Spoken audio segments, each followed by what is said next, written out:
দুজন দুই পাশে দাঁড়াও, আসুক আর না দাঁড়াও।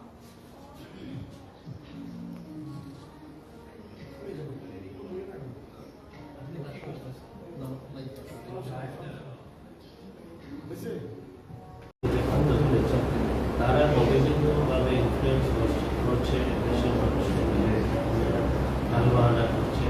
ওরা চাচ্ছে দেশকে কার্যকর করে ফেলতে। তাই বাংলাদেশের প্রতিটি বিরোধী দল, প্রতিটি সংগঠনের লোকজন বা প্রতিটি মানুষই চাচ্ছিল একটি সমুদ্রের জায়গায় মানুষ ঐক্যবদ্ধ থাকুক, যাতে ভবিষ্যতে এই ফেসিসটা ফিরে না আসে এবং বাংলাদেশের মানুষ যাতে আবার বাংলাদেশ গণতান্ত্রিক যে পথে চলতে আবার শুরু করেছে, যাতে এখান থেকে অন্যদিকে না যায়।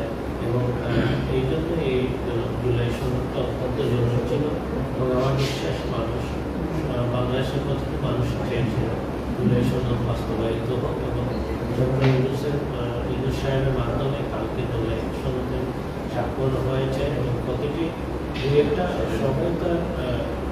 এখানে তো দু একজন হয়তো মতবিরোধ থাকতেই পারে, বা আমার বিশ্বাস উদাহরণ যাতে সুযোগ আছে আগামীতে উদাহরণ ঐক্যমত্য চলে আসবে এবং জুলাই সনদটা সাকসেস হবে আমার বিশ্বাস।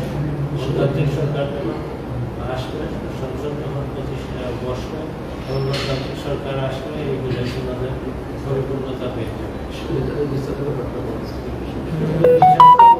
বিচারের সাথে আমাদের দেখা বিবিসির সাক্ষাৎটা আপনি শুনে কীভাবে বলছেন যে অন্যায় যারা করেছে তাদেরকে কোনোভাবেই প্রশ্রয় দেওয়া হবে না এবং আইন কারণে কখনো আইনের পথেই চলতে দেওয়া হবে এবং সে যতগুলো যা কিছু আইনের প্রতি শ্রদ্ধাশীল দেখেই বিচার হবে এবং এই বিচার কেউ বাংলাদেশে বলতে পারতে পারে।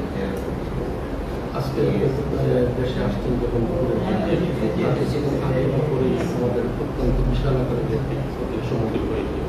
এটা সারা দেশ এবং বিশ্ব মিডিয়াতে আমাদের যে বিভিন্ন বিশ্ববিদ্যালয়ের মাধ্যমে এই বিষয়টি নিয়ে নানান ধরনের প্রশ্ন সম্মুখীন দেখা দিয়েছে এবং অবশ্যই কিছুক্ষণ আগে বিভিন্ন মাধ্যমে এসেছে যে এই স্বাধীন আন্তর্জাতিক বিমান করে এই যে ঘটনা ঘটেছে এটা বাংলাদেশের জন্য অন্তর্জাতিক সম্মুখীন মারাত্মকভাবে আমাদের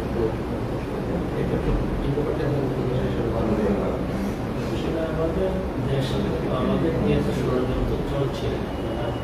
জানেন যে যে গোষ্ঠী চাচ্ছে এবং আগামীতে যেহেতু নির্বাচন হয়ে যাচ্ছে, নির্বাচন হয়ে গেলে তো ওদের আর কোনো অবস্থান থাকে, তাই ওরা চাচ্ছে বিভিন্নভাবে কার্যকর রাষ্ট্র। আজকের এই অগ্নিকাণ্ডটা খুবই আমি নিজে গিয়েছি এবং আমি নিজেও এই মধ্যে আসছি, যাদের গার্মেন্টস বিশেষ করে গার্মেন্টস ব্যবসায়ী যারা ওদের মধ্যে এটা বসিয়ে দেওয়া আমাদের জন্য অনেক কষ্টকর। তবুও